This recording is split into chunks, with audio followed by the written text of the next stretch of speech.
It's simply not the way forward. As Caroline Lucas has said time and time again, not only is it immoral in terms of the impact on the Iranian people, the impact in terms of world peace and so on, it's also going to be completely counterproductive.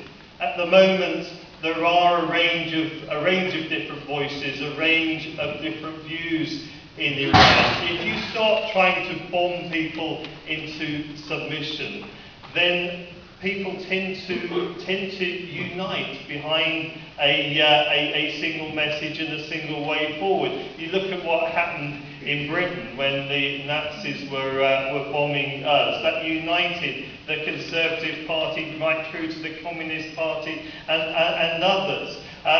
Is something different going to happen in Iran if there was a bombing campaign launched against Iran?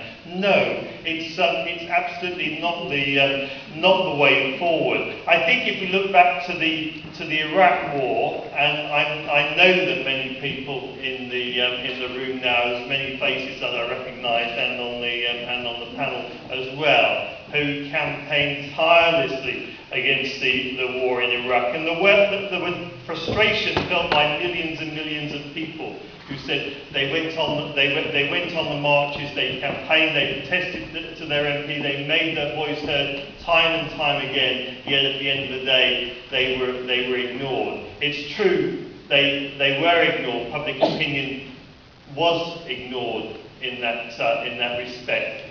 But what can't be taken away from everyone who took part in the protests against the war in Iraq is that we were right, and history has proved us that we were right to oppose that illegal and immoral war, in the same way that history would prove us right if there were to be attacks on Iran. That is why we've got to remember those appalling lessons from the war in Iraq. We've got to hold firm in campaigning for peace and justice, and as we've heard, diplomacy as the way forward.